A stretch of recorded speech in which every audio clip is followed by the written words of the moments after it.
গোটে অসমে মোৰ কাৰণে যেনেদৰে মোৰ কাৰণে প্ৰাৰ্থনা কৰিছিলে সকলোৰে যি আশা কৰিছিলে মোৰ গোল্ড মেডেলৰ সেই গোল্ড মেডেলটো মই আনিব নোৱাৰিলোঁ কিন্তু তথাপিও মই দেশৰ কাৰণে এটা মেডেল লৈ আহিলোঁ সেইটোৰ কাৰণে মই সুখী যে মই খালী হাতে নাহিলোঁ আপোনালোকৰ মৰম চেনেহতে আৰু আপোনালোকৰ প্ৰাৰ্থনা মোৰ ঈশ্বৰৰ ওপৰত বিশ্বাস আছিল আৰু আপোনালোকৰ যিদৰে মোৰ কাৰণে প্ৰে কৰিছিল মই বক্সিং ৰিঙত চাগে সেই জোচটো পাইছিলোঁ সকলোৱে যেনেকৈ অসমৰ মানুহে মোৰ কাৰণে প্ৰাৰ্থনা কৰিছিল চাকি বন্তি জগাইছিলে মই সেই সময়ত ইমানেই বেছি জোচ পাইছিলোঁ যে মই একবাৰৰ কাৰণেও ভবা নাছিলোঁ যে মই মেডেল লৈ আহিব নোৱাৰিম আৰু সেই মেডেলটো গ'ল্ডেই হ'ব মই ভাবিছিলোঁ আৰু আজি মই সকলো অসমবাসীকে মোৰ কথা দিছোঁ যে মই 2024 চনৰ পেৰিছ অলিম্পিকত গোল্ড মেডেল লৈ আহিম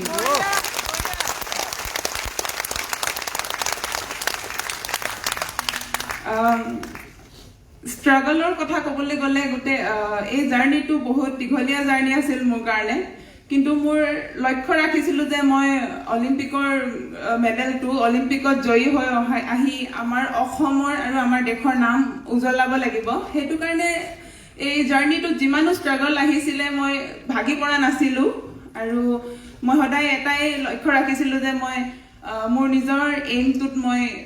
তেনেকৈ হ'লেও মই পূৰা কৰিম প্ৰথমে মই ইয়াত মোৰ মা দেউতাক মই ধন্যবাদ জনাইছোঁ যে মোৰ এই গোটেই দীঘলীয়া জাৰ্ণিটোত মাহঁতে মোক মা দেউতাৰ যিখিনি ছাপোৰ্ট সেই ছাপোৰ্টখিনিৰ অবিহনে মই আজি অলিম্পিকত গৈ চাগে মেডেল বুটলিব নোৱাৰিলোঁহেঁতেন মাহঁতে যিখিনি ষ্ট্ৰাগল কৰিছিলে সেইখিনি মই দূৰৰ পৰা দেখিছিলোঁ কিন্তু মাহঁতৰ লগত মই সেই ষ্ট্ৰাগলত সংগী হ'ব পৰা নাছিলোঁ কাৰণ মোৰ অকল লক্ষ্য আছিল অলিম্পিকৰ মই মাহঁতৰ লগত সেই ষ্ট্ৰাগলত লগ দিব বিচাৰিছিলোঁ কিন্তু মই তথাপিও পৰা নাছিলোঁ সেইটো কাৰণে মই মা দেউতাৰ ওচৰতো মই মাফ খুজিছোঁ কিন্তু মই ভাবিছোঁ চাগে এতিয়া মাহে দুখৰ টাইমটো এতিয়া পাৰ হ'ব মই আৰু মাহঁতক আৰু গৌৰৱান্বিত কৰিম আৰু আগন্তুক সময়ত আৰু মই মেডেল আনিম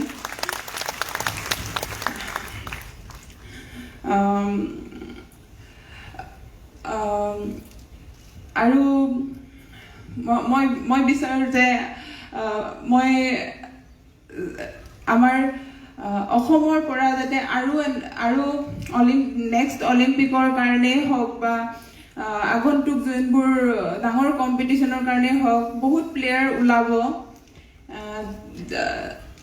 আমাৰ যোনখিনি গাঁও অঞ্চলত বহুত টেলেণ্ট আছে এই টেলেণ্টখিনি যদি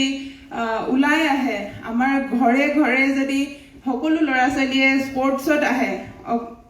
স্পৰ্টছত অকল পঢ়াই যে কেৰিয়াৰ বনে এইটো নাভাবি স্পৰ্টছতো যে কেৰিয়াৰ বনাব পাৰি আমাৰ নিজৰ দেশৰ নাম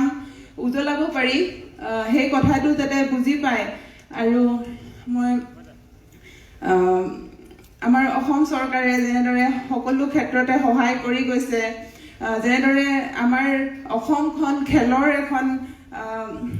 এখন ৰাজধানী বনাব বিচাৰিছে সেইটো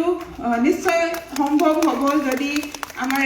গাঁও অঞ্চলৰ ল'ৰা ছোৱালীখিনি যিখিনি এতিয়া গোটেই ভাৰততে কৈ আছে যে আমাৰ নৰ্থ ইষ্টৰ পৰা ইমান টেলেণ্ট ওলাইছে অলিম্পিকতো মেৰী কম হওক মীৰাবাই চানু হওক ময়ো অলিম্পিকৰ পৰা মেডেল লৈ আহিছোঁ আমাৰ নৰ্থ ইষ্টত বহুত টেলেণ্ট আছে কিন্তু এই টেলেণ্টখিনি যদি উলিয়াব পাৰে মোৰো এতিয়া এইটোৱে প্ৰচেষ্টা থাকিব যে মই মোৰ লগতে আৰু যাতে বহুতো প্লেয়াৰ উলিয়াব পাৰোঁ আৰু আমাৰ অসমৰ নাম যাতে আৰু উজ্বলাব পাৰোঁ তাৰ কাৰণে আমাৰ স্পৰ্টছৰ সকলোৱে যেনেদৰে আমাক সহায় কৰি আছে আৰু চৰকাৰৰ পৰা যেনেদৰে সহায় কৰি আছে এতিয়া গাঁও অঞ্চলতো যোনবোৰ খেলৰ চেণ্টাৰ বনিছে আৰু আগন্তুক সময়ত আৰু বেছি বনিব আৰু আমাৰ অসমৰ পৰা বহুত প্লেয়াৰ ওলাব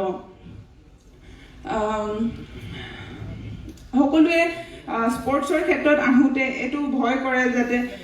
যে পাৰিব নে নোৱাৰিব কিন্তু সেইটো নাভাবি যে আমাৰ দেশৰ কাৰণে কিবা নাম কৰিব, নিজৰ কেৰিয়াৰ বনিব, সেই সকলোখিনি কথা ভাবি মাক দেউতাকেও যাতে ল'ৰা ছোৱালীক খেলৰ কাৰণে আগবঢ়াই দিব লাগে। আৰু সৰুৰ পৰা আমি খেল ধেমালি কৰি ভাল পাওঁ, এই খেল ধেমালিটোকেই যদি নিজৰ কেৰিয়াৰ হিচাপে বনাব লাগে তেনেহ'লে কিমান বেছি ভালৰ কথা এইটো। আমি মানে সৰুতে যেনেদৰে ফূৰ্তি কৰিছিলোঁ, যেনেদৰে ফূৰ্তিত থাকিছিলোঁ, তেনেদৰে আমি যদি স্পৰ্টছটো কেৰিয়াৰ বনাওঁ তেনেহ'লে আমি গোটেই জীৱনটোৱে সুখী হৈ থাকিব পাৰিম। তো মই গোটেই অসমৰ সকলো অসমবাসীকে ৰিকুৱেষ্ট কৰিছোঁ যে সকলোৰে ঘৰত সৰু ল'ৰা ছোৱালীকে হওক যে তেওঁলোকক স্পৰ্টছৰ কাৰণে আগবঢ়াই দিয়ে আৰু যাতে তেওঁলোকক খেলা ধূলাত বাধা নিদিয়ে, তেওঁলোকক যাতে আৰু বেছি আগবাঢ়ি যাবৰ কাৰণে সহায় কৰে। আৰু আমাৰ বক্সিঙৰ কথা ক'বলৈ হ'লে এতিয়া আমাৰ বক্সিঙত বহুতখিনি উন্নতি আহিছে। আমাৰ এছ'চিয়েশ্যনৰ হওক, আমাৰ গভৰ্ণমেণ্টেও সহায় কৰিছে। আমাৰ অসমত বহু ইণ্টাৰনেশ্যনেল বক্সিং চেম্পিয়নশ্বিপ হৈছে। এনেকৈ যদি আৰু আগন্তুক সময়তো যদি বক্সিঙৰ টুৰ্ণামেণ্ট, অকল বক্সিং বুলিয়ে নহয় প্ৰতিটো ইভেণ্টৰে যদি টুৰ্ণামেণ্ট হৈ থাকে তেনেহ'লে আমাৰ ল'ৰা ছোৱালীখিনিকো ওলাবৰ কাৰণে বহুত সুবিধা হয়। সেইখিনি আগবঢ়াই গৈয়ে আছে, কিন্তু আৰু বেছি যাতে তাৰ ওপৰত যদি চাই তেনেহ'লে আৰু বেছি আমাৰ প্লেয়াৰখিনিৰ কাৰণে সুবিধা হ'ব। তাৰপাছত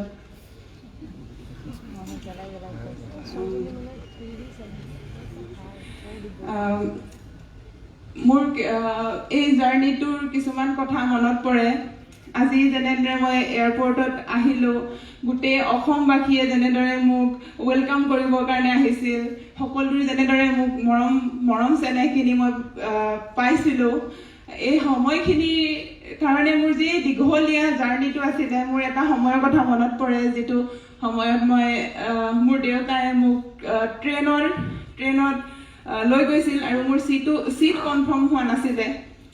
তেনেদৰে গৈ পিনি মই প্ৰথম বক্সিঙৰ ষ্টাৰ্ট কৰিছিলোঁ, বক্সিঙৰ জাৰ্ণি ষ্টাৰ্ট কৰিছিলোঁ, প্ৰথম বক্সিং শিকিছিলোঁ।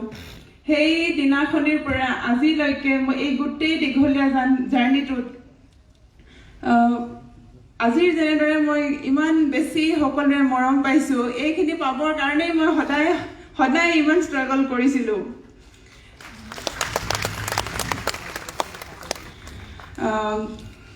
আৰু অসমবাসীকতো মোৰ আজি শব্দই নাই কেনেদৰে মই ধন্যবাদ কওঁ। তেওঁলোকে যেনেদৰে মোৰ কাৰণে মৰম চেনেহ মোক আগবঢ়াই গৈছে, যাতে আগন্তুক সময়তো এনেদৰে মোৰ কাৰণে মৰম চেনেহ আগবঢ়াই যাওক, মই আৰু আগবাঢ়ি যাম আৰু আমাৰ অসমৰ নামো উজ্বলাম। আৰু মোৰ লগতে আমাৰ অসমৰ বহুতো প্লেয়াৰক যাতে মই উলিয়াবৰ কাৰণে চেষ্টা কৰিম সকলোৰে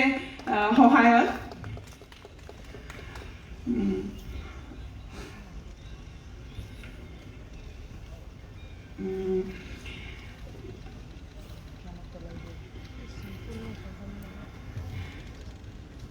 শেষত সকলোকে ধন্যবাদ। এইখিনিতে মই ক'ব বিচাৰিছোঁ যে মোক কোৱাৰ অভ্যাস একেবাৰে নাই, মই একেবাৰে ক'ব নাজানো, কি কৈছোঁ একোৱে গম পোৱা নাই। সকলোকে মই গোটেই অসমবাসী ইমান দিনে মোৰ চকু পানী ওলোৱা নাছিলে, অসমত আহি পোৱাৰ লগে লগে মোৰ চকু পানী আৰম্ভ হ'ব ল'লে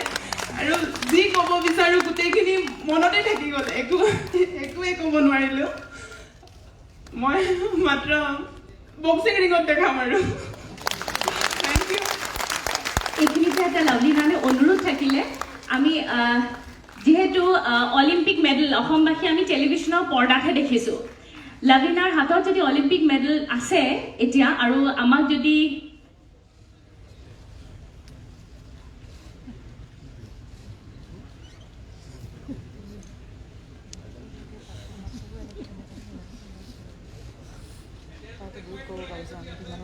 হয়, আমি যিহেতু সকলো আমি টেলিভিশ্যনৰ পৰ্দাতহে মেডেল দেখিছোঁ অলিম্পিকৰ, আজি লাভলীনা আমাৰ লগত আছে আৰু অলিম্পিক মেডেল লাভলীনাৰ হাতত যদি আছে, আমাৰ সকলোৰে বাবে যদি এবাৰ দাঙি ধৰে।